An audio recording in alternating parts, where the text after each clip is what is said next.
मैं 8 महीने की प्रेग्नेंट थी और अपनी डिलीवरी के लिए अपने मायके गई थी। माँ ने मुझे फोन पर बताया, घर के पीछे की तरफ जो खाली जमीन थी ना, वहां पर एक नया कमरा बनवा लिया है। इतने सालों के बाद जैसे ही अपने घर में कदम रखा, कुछ अलग सा लगा। माँ, ये घर के पीछे की तरफ नया कमरा बनवाने की क्या जरूरत थी? अरे बेटा, घर के पीछे दूर दूर तक खाली जमीन है। तेरे पापा को कई दिनों से लग रहा था कि यहाँ पर एक कमरा बनवा लेंगे तो ताजा हवा मिल जाया करेगी। अब तो ये सब छोड़ और चल जल्दी से दूध पी ले। माँ, मैं थोड़ी देर में पी लूंगी, आप सो जाओ। मैंने दूध का गिलास उठाकर उस खिड़की में रख दिया। पता नहीं कब आंख लगी, अचानक से खिड़की के पल्लों के खड़कने की तेज आवाज आई। दूध का गिलास धड़ाम से जमीन पर आ गिरा। जमीन पर गिरते ही दूध का रंग लाल हो चुका था। मैंने खिड़की से झांक कर बाहर देखा।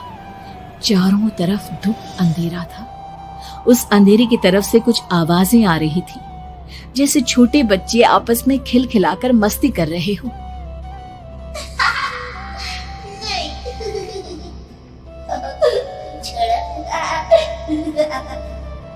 इतनी रात को इतने घनघोर अंधेरे में बच्चों की आवाज कैसे आ रही है? घड़ी में वक्त देखा तो ठीक 12 बजे थे। देखकर मैं सन्न रह गई।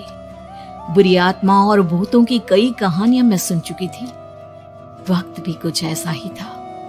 ऊपर से मैं प्रेग्नेंट। सुना था कि ऐसे वक्त में अक्सर बुरी आत्माएं औरतों का पीछा करती है, तो क्या मेरे पीछे भी? पसीने से तरबतर बड़ी मुश्किल से, जैसे कांपते हाथों से मैंने उस खिड़की को बंद किया। जल्दी से जल्दी उस कमरे से बाहर निकलकर माँ के पास जाने के बारे में सोचा, लेकिन जैसे ही दरवाजे की तरफ पलटी, लगा कोई साया हवा की स्पीड से दरवाजे के सामने से गुजर गया। मेरे गले में अटक कर रह गई। मैं जोर से चीख कर माँ को बुलाना चाहती थी, लेकिन वो आवाज खुद मेरे कानों तक नहीं पहुंच पा रही थी। तो माँ तक कैसे पहुंचती?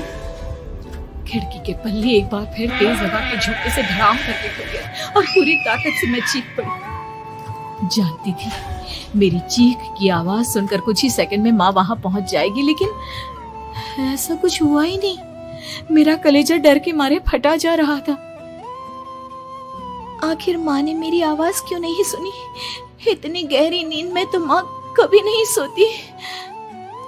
ठीक पीछे खुली हुई वो खिड़की। मुझ में इतनी ताकत नहीं बची थी कि मैं पलटकर उस तरफ देख भी सकूं। हवा का एक सनसनाता हुआ झोंका उसी वक्त मेरे कानों से आकर टकराया। लगा जैसे किसी ने दबी हुई आवाज में धीरे से मुझसे कहा, चली जाओ यहाँ से। मैंने दोनों हाथ अपने कानों पर रख लिए और एक बार फिर ताकत लगाकर जोर से चीखने की कोशिश की। माँ! पापा! मेरी आवाज उस कमरे की दीवारों से टकराकर वापस मुझे ही सुनाई दे रही थी। जितनी ताकत के साथ मैंने चीखने की कोशिश की थी, कुछ ही देर बाद उससे कहीं ज्यादा तेज और दर्दनाक चीख मुझे सुनाई देने लगी। ये आवाज ठीक मेरे पीछे खिड़की से आ रही थी। वो आवाज मेरे कानों में पिघलते हुए लोहे की तरह गिर रही थी। उन आवाजों में हैवानियत थी। वो आवाजें किसी इंसान की नहीं है, इतना मैं समझ चुकी थी। कांप रहे हाथों से मैंने अंधेरे में कुछ ढूंढने की कोशिश की। तभी अचानक मेरा हाथ बेड पर रखी टॉर्च पर पड़ा। किसी तरह ताकत लगाकर टॉर्च का बटन ऑन किया, लेकिन ये क्या? सामने दरवाजे पर 3 छोटी लड़कियां खड़ी हुई थी। उनके हाथ में स्टील के चमचमाते हुए चाकू थे।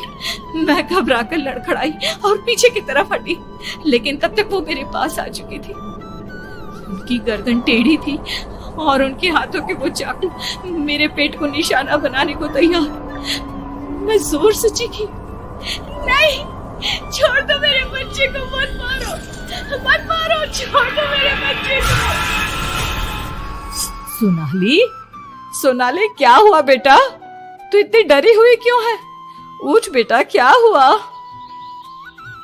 हड़बड़ाकर मैंने अपनी आंखें खोली। देखा तो दिन निकल आया था। माँ मुझे जगा रही थी। मेरा चेहरा पूरा पसीने से लथपथ था।